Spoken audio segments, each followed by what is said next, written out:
When I was on the festival circuit with Manito in 2002, I was traveling throughout South America, and I encountered a lot of different people who had run away from their lives, whether it was from America or African immigrants who'd come over from Nigeria or Kenya or Australians, and people who had all had this one thing in common, that they were looking to sort of escape something from their past. Basically, most of the characters in the film most of the main characters anyway, are all sort of fleeing something. Go back to New York, start over. All I'm telling you is this deal is your last chance. I've never been offered material like this before, and it's an incredible departure for me to be able to go to a place as an actor that is unflinching and dark and sympathetic. And I think that those words describe every character in this film. This script just jumped out at me. I thought that the story was amazing and the part was one I really wanted to inhabit. Then I watched Eric's first movie, Manito, and thought that he had really an original, soulful eye. When I was reading the script, I was like, whoa, I have to do this movie. It's very suspenseful, you know, it's a lot of action, it's a lot of things that I want to be part of. Hand it over. Please, Africa, hand it over. You follow your instinct or a feeling that you have, and you say, okay, let's try. And I'm glad I did. I'm glad to be here, that he even considered me. It enters into a world that not very many people know about. It's a very dark and sordid world and full of desperate people. But at the core, there's a universal emotional thread that everybody can feel and everybody can relate to. Are we still leaving tonight? I hope so. I play a guy who had to leave the United States and can't return. To earn my living, what I've done for the last 17 years in Sao Paulo is own and run a brothel with a family of prostitutes that work for me. So I'm essentially a pimp. Brendan plays my son from a first marriage, who is a compulsive gambler and a coke addict. Someone comes into the club and is killed, and the person leaves behind a bag of drugs. A very simple idea is this story is this father and son on the night that they actually decide to sell the drugs and to make that one final score, so to speak. He's going to deliver the cocaine, be back in a few hours, we're going to be rich. I've married one of the girls that was working for me, named Angie, and we have a young son. He just wants to sell the drugs for a better life. He just wants to get out of the brothel. He just wants to like move with Angie and his kid. I thought it would be interesting to complicate matters by introducing a love triangle between a father and son. My son is in love with my wife, and she's torn between the two of us. You're gonna steal his money? Had it all worked out, and he's gonna split it with us. But he's your father. For me, it's just, you know, the story of a father and a son, I think wanting the same thing, the same girl, the same money. The relationship is incredibly complex. There are things that are just not spoken of, or the consequences are dire. Basically, my character is a Nigerian living in Sao Paulo, working in this bordello as a dishwasher. One night, his boss makes him a proposition to deliver a package for him. Would you like to make some money? Some man. The rest of the story sort of evolves, at least for my character, and for the story as well. Monique is a 20-year-old girl, but at the same time a woman. She's really independent. Her role in the film, it's going through her destiny, meeting Wemba, and I think she gets close to Wemba in a moment in his life that he's completely freaked out. So I think this is her journey.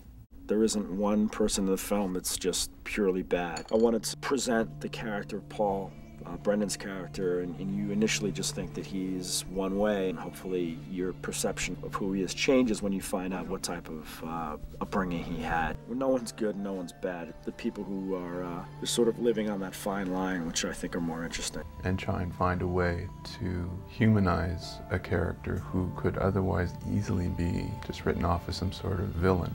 I really want more out of life. So you steal from your father.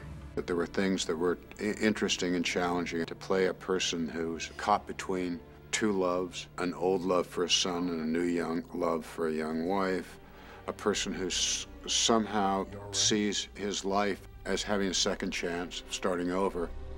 Yeah, I'm fine. The things that she does in the movie, they're not nice. But I think she's just a person that is confused and scared and alone.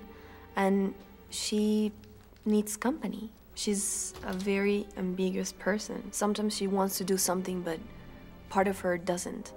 Talk to me. I can't do it. My character, just a plainness about him.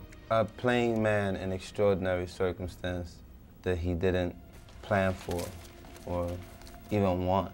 A normal worker who, in the course of a night, his life is different. Everything takes place in one night. This particular evening is a complete convergence of heightened circumstances and the potential for catastrophic events, life-changing aspirations that these characters have. It's all intertwined with such complexity, fits like an intricate puzzle. That specific night is hell, not for one, for everyone. I was really interested in exploring how to tell a story and keep an audience without giving them a break, and also not revealing too much. I wanted to provide as little background exposition information as possible about the characters. Anything that people would learn about the main characters would be gleaned just by watching them in the moment. You're not thinking about the future so much as the character. You're kind of just in the now. You're really in the moment because there's really no place else to go in the story. The arc is short but very full. The film shows exactly how many things can happen in just one moment. That's crazy about the script because lots of people are living one important moment in their life and they're all connected in the same moment. And Sao Paulo is completely this kind of city that is huge, lots of people getting crazy at the same time. When you first come and you're flying over, you go, are we still flying over Sao Paulo? And they say, yeah. It's massive. And not just in terms of size, but everything. The city of Sao Paulo is actually a character in the film as well. We're obviously not showing the beauty of Sao Paulo, but for the most part we're showing more of the rougher neighborhoods and a little bit of the decayed areas. I mean, for example, we shot in one section of town called Crackland, sort of get a sense of what that neighborhood is like. But this is where this film takes place, in these sort of areas. It's all real. We shoot it in downtown area. Some places during the 50s were very nice and rich areas, and now they are not. The drug dealers moved there and they had prostitution. These places were exactly what we needed for the film. And these locations are fantastic. You know, this city is like a combination of the edgiest parts of Mexico City and New York put together. Filmmaking is, by and large, to a certain degree, artifice, it is, but we're breaking away from that and going to the places. You know, it's not a soundstage somewhere comfortably. I mean, we really are here in these environments. We do have an elevated sense of reality by having come to this city. This time of the year, you should be wearing shorts and having open shirts. I say it's like London here. I mean, we've had like horrendously bad weather since I've been here. Cold and wet, and you wake up every day and then there's no sun out there. It's dark and ominous, but in a funny way, it's really good for the movie. Feels like a city out of Blade Runner or something. The location, even with the bad weather, for the movie, I think it's probably been a really good thing. The casting process was actually one of the most interesting things about the film. We worked through a local casting director. We worked with a street casting person who actually just went out into the streets and went after non-professional people who just looked to be appropriate for the parts. And then I also looked at a lot of different films and went after actors that I admired from Brazilian cinema. Some of the most respected and renowned Brazilian actors working today are in the film alongside of people who've never acted before in their lives. Perhaps my greatest joy is making, you know, the discovery of these amazing talents with the Brazilian cast. What happened to your head? This has been a really very positive experience for me. I don't remember working so hard and feeling as gratified. I've put every iota of energy into playing this part. And action. The character of Paul is a very difficult role because There's really not a lot likable about him. As an audience member, you need some way to empathize with him or understand him in some way, and Brendan is really able to get that. You have a natural empathy for him on screen anyway, and in this role, he's on the edge all the time. He's really laying it all on the line emotionally. I'm very impressed with his work. People are going to be amazed when they see Brendan. He's never had this kind of a part to do before. He's tearing it up. Scott Glenn is fantastic. He has done so many movies, and he's such a wise person, and it's so interesting hearing him talk from experience, and that's what I wanted. You know, I just want to like learn, and they're teaching me for free. I think probably everyone has seen her in Maria Full of Grace, and her work in that was really terrific as well. And there's something very contained, but there's so much going on underneath, inside and in her eyes. I didn't know that much about Mostef at first, and then I happened to see an HBO film that he did called Something the Lord Made. I can't say enough about it. I was blown away by his performance. It was so subtle and detailed. It's like playing music with somebody and hearing the same tune and being almost in harmony right away. So that's a gift. What are you doing? Where are you going? I don't know. Although I don't have any scenes with her, Alicia Braga is, she's magical. I was in a party in New York like 2 years ago, and I met Mostef there. It was a party for City of God, and he came to talk to me about the film, about how he loved the story, and at the same time, Eric was looking at us, and he talked to his wife and said, I want to work with them both. I want them to be Monique and Wamba, like 2 years ago, and now we're here to do Journey together in my hometown. It's an amazing destiny.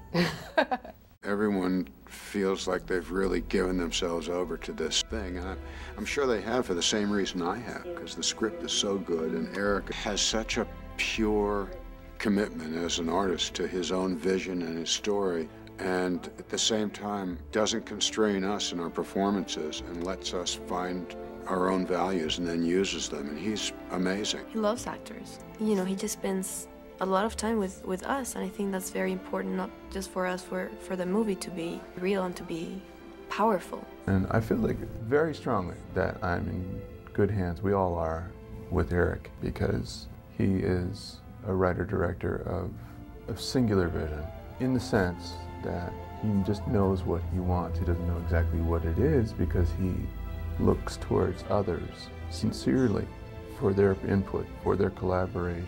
He wants you to talk your feelings, your thoughts, everything that you want to bring to the film. He's open, he's completely open. Per room to come over to him and just say, wanted to know if he can have room most from there to here, that I can do my look.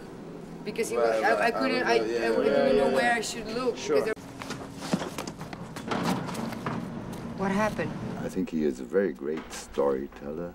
If there is really a story and a director who knows how he wants to tell it, so a photographer, cinematographer also can work, can develop anything. So I worked very, very happy with Eric. You're trying to encourage everybody to take risks and not sort of work mechanically, and I think it begins to spread amongst the entire crew. You know, the cameraman can be a little bit more daring, and the actors felt it was the type of place where they could take chances too. The audience begins to sense that, wait a second, that camera movement doesn't look practiced like something I saw on network television. Little by little, that type of aesthetic accumulates over the course of the entire piece, and the audience begins to sort of be perhaps seduced by the messiness, and then that carries over to their acceptance of performances. It all potentially can feel really raw and emotional. The first time in my life as a cinematographer, I had the possibility to work with all possibilities of modern negative stocks, which has enormous latitude of contrast and supports everything in color what you can imagine. We used yellow lamps, street lamps, greenish street lamps, red, blue, green, poor gels. Sometimes the faces are absolutely red, but the film needed this, so we have nothing which is normal in this film, normal in colors. Now what? We try to show this prostitution world with reds, yellows, very dark key of colors. We try to be very realistic. It's a dark film, but it's a true film. It's so much fun to be here and to be doing this. It's a good experience. So, yeah, these are good riffs to play. It's a very interesting movie where the people are gonna be sitting in their chairs like waiting for something to happen.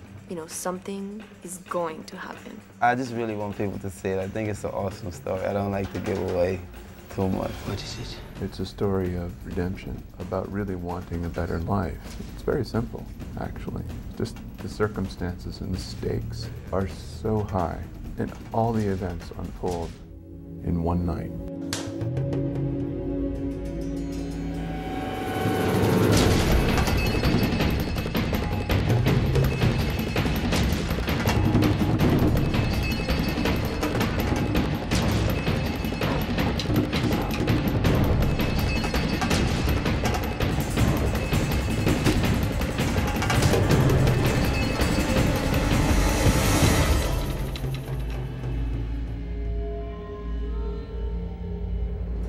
Shoot the goddamn...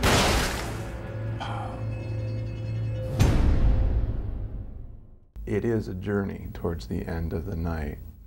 And to make this film, it's a journey towards the beginning of the sunrise for us, because it's been like, what, 5, 6 weeks of 6 days of, what's that shiny thing? When, you know, when at the end of the day, oh, that's the sun. What's for breakfast? What's breakfast? Cut.